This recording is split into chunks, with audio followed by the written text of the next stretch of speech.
Bonjour à tous et bienvenue dans cette toute nouvelle vidéo. Je vais vous présenter deux façons de vaincre le boss légendaire à Brume-Ciel ainsi que les attaques nécessaires qu'il vous faudra. Donc concernant les attaques à avoir sur vos niveaux pour le boss, donc il vous faudra une attaque bluff qui vous permettra d'attaquer en premier. Par la suite, une attaque de type psy, zone distordue, qui vous permettra d'inverser la priorité de vitesse et donc de ce fait d'attaquer avant le boss. Donc une attaque de type piège tourbissable qui mettra 12% de dégâts constants au boss, ainsi que l'attaque toxique, c'est une attaque de type poison qui augmente à chaque tour. Au début elle fera 6%, le tour d'après 12%, etc. Ça scale très fort. Mais dans la vidéo je vais surtout utiliser bluff ainsi que zone distordue et par la suite utiliser pouvoir mystique. Alors j'utilise pouvoir mystique parce que ça me permet de booster ma SPA vu que j'ai que des attaques spéciales sur ce niveau actuellement. Et envoyer éclat gemme de type roche. Le boss crée le type roche ainsi que le type combat. Donc prévoyez des attaques de type combat et de type roche. Ça permettra de mettre beaucoup plus de dégâts. Ce n'est pas tout, il vous faudra aussi des niveaux assez haut level de préférence. Donc level 50 minimum et plus. Je dirais... que level 60 c'est au moins une moyenne à avoir. Ne pas oublier d'améliorer vos NV au maximum.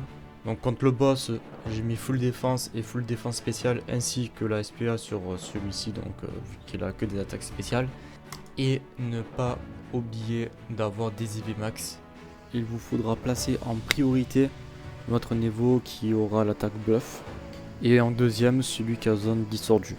Par la suite, envoyez vos attaques de type combat et vos attaques de type roche. Alors si vous avez des attaques qui vous permettent d'augmenter vos stats, donc avoir un boost, privilégiez ces attaques là.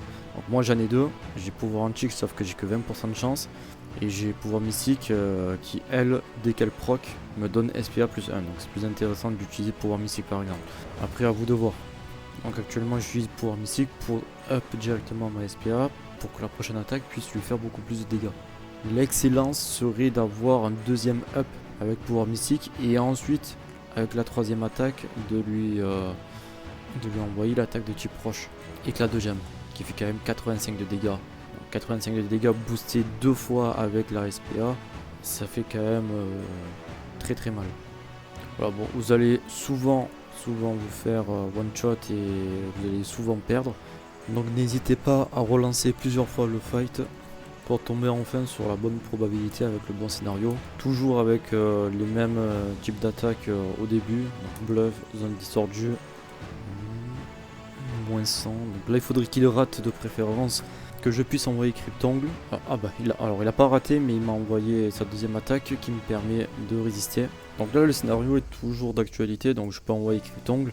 Avec Cryptongle je vais lui envoyer piège, donc tourbissable actuellement parce qu'il n'a pas la barrière, mais il va pas tarder à l'avoir. La barrière elle dure 10 tours, donc automatiquement pendant 10 tours le boss est immunisé contre les pièges et les statues, qu'importe le type de statue. Ah, séisme, ah merci. Bon ben ça c'est énervant. Ce qui est énervant c'est cette partie là. Après ça peut être avantageux séisme. Il ne faut pas oublier que il y a le piège qui va se déclencher avant que le boss envoie sa barrière. Là il est blessé par le piège, donc il lui reste que 10%. Donc là il a strictement plus rien. Ça peut être avantageux dans certaines... Ah ouais non, ça peut être... Non, c'est pas avantageux. Non.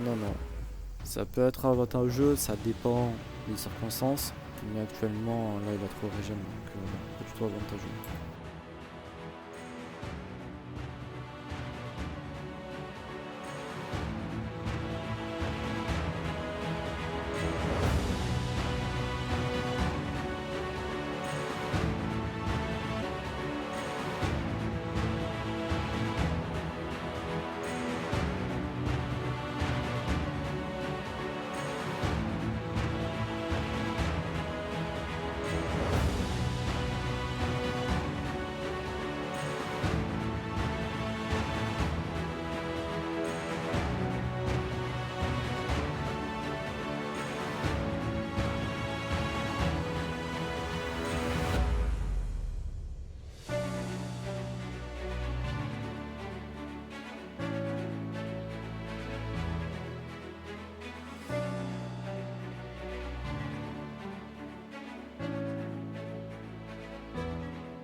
J'espère que cette fois-ci c'est la bonne.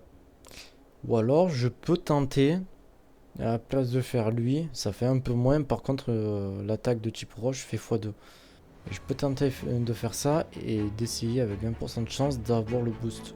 Ça peut être pas mal aussi. Et si j'ai le boost, bah, j'ai plus qu'à faire avec la gemme après par la suite et c'est bon. Le problème c'est que des fois c'est tellement aléatoire que ça reste quand même assez complexe. Moins 19 quoi, ça fait quand même déjà, je l'ai mis à un quart de sa vie. Ça fait... Ah comme par hasard. Là par contre je devrais résister. Alors par contre s'il peut rater une fois de plus son attaque, c'est avec plaisir. Nice. Il a raté. Attendez. Parce que là j'ai SPA qui a été up gratuitement, j'ai fait plus de dégâts. Et là j'envoie ça. Ça a proc donc il va prendre 12%. Et là combien? Moins 35 quand même, mais c'est pas suffisant. Armée des morts, merci. Alors, par contre du coup il m'attaque. L'attaque à lui, c'est pas vraiment ce que je voulais, mais bon. S'il peut rater encore une fois de plus, il est dead. Il est dead. Hein? Il est dead. Attendez, c'est bon, il meurt là. Il a quoi? SPD à 2. Ah, j'ai fait avec la gemme, m'en fous. Attendez. Il est dead. Yes. Oh, fait. Putain.